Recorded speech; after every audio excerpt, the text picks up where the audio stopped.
Welcome back, everybody. Holiday Doc here with a fan favorite and definitely a GB forum favorite, Mr. FeaR Moho himself. How you doing, man?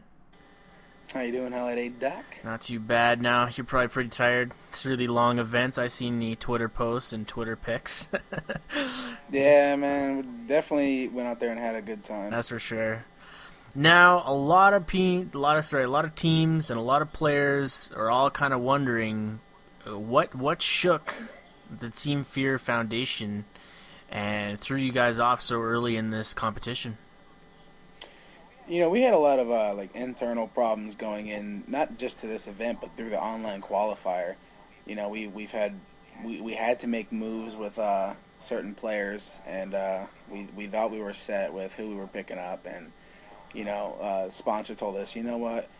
Well, what it was, we were practicing with that certain player for like a good month, and then the sponsor just turned out and said, you know what? I can't get him out there. So that was a month's practice down the drain. Then we picked up another player, and we were using him, and it just didn't really work out. So we kind of had to let him go because we want to be to the best of our abilities with such short notice of MLG. And then we picked up J-Bone, and J-Bone's a great player, but you got to understand that we picked him up 5 days before the event. Yeah. So Super minimal and time with him.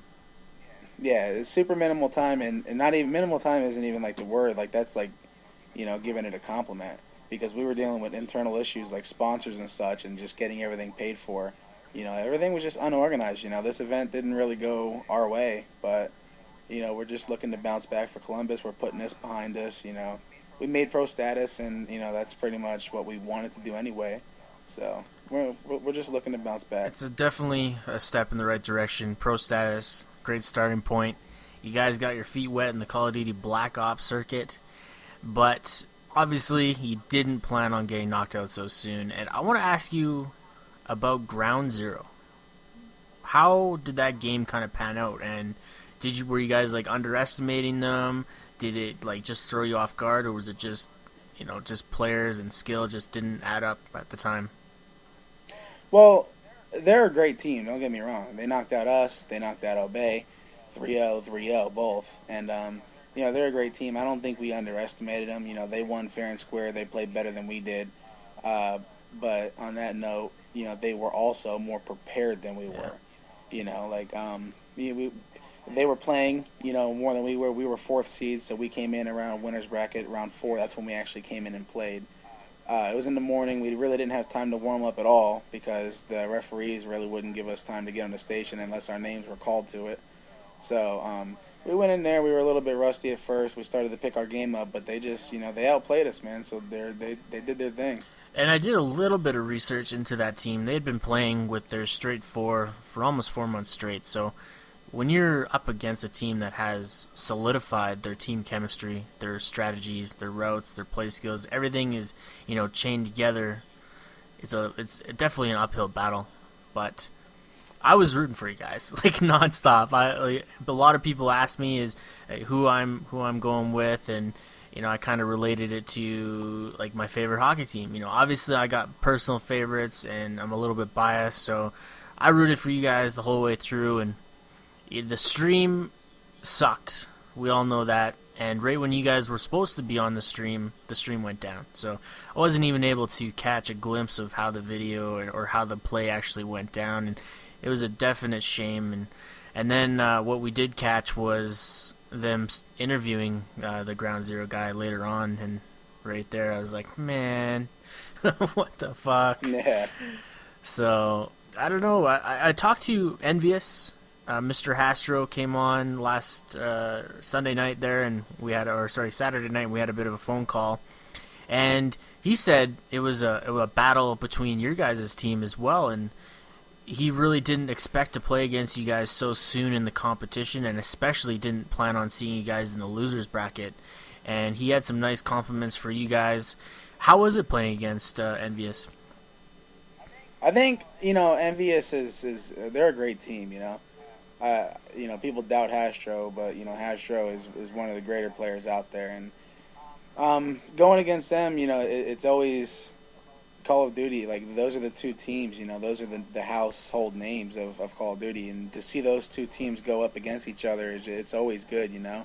In that match, they beat us 3-1, but those maps were so close, and it was just I don't know, man. It was after playing them, and losing to them, it wasn't like we found some type of excuse, It was like, Yeah. damn, they really came to play. They did work, and you know why I respect them so much now? Because they had the same as us. They had 5 days to practice and prepare because they were going through some sketchy players too. I wonder what that is, man. Like Black Ops, well, Call of Duty, we've never seen this many roster changes this close to an event ever. What's your ideas on a player contract? I mentioned this a little bit to you before, but what do you think about using one? Well, you mean like through MLG or through Through your own team. the Yeah. leader? That's cool and all, but like a lot of the roster changes happen because people don't really get to know the players that they pick up. They say, you know what, let's scrim with so and so, and if we do good, we'll pick them up. They take this person, scrim with them. Say they scrim against Obey, they beat Obey. They're like, oh my god, we beat Obey in a scrim. We definitely need to pick him up. Yep. And then that's how it all goes down. That's how the sketching goes, and player contracts are cool and all, but I mean, if you really want a team and you really want to stay together and build that chemistry, you have to play for a while, and just you're not going to build chemistry by making a player sign a contract, because what happens later on down the road, and he doesn't want to be on your team, it's kind of gonna mess things up. I think people need to wait before they pick somebody up, and making a real announcement. I think people need to be tried out. I think that's what we really did. We took at least a week to pick up somebody, Yep. And I know a week doesn't sound long, but it really is. For a team like FeaR, we need to be playing, we need to be on top of our game. And if you take a week break just trying players out over and over and over, it definitely, played a big role on our placing. Yeah. Pretty crazy stuff, man. What's the next step? Team FeaR is back home, back on the practice schedule. Immediate roster changes, have they come into effect? Um, I mean, there's some. I heard Juggy just walked out on his team. Um, as far as him, I don't know about other teams, but I do know that there's some major roster changes that are going to be going down. As far as names and teams, I really don't know, Mm-hmm. but I don't know. I guess you can say, yeah, roster changes are already in effect. So, for those of you that are maybe listening, that maybe have participated at the event yourselves, how would they go about contacting you, or even if you guys are for open contact to get involved with Team FeaR?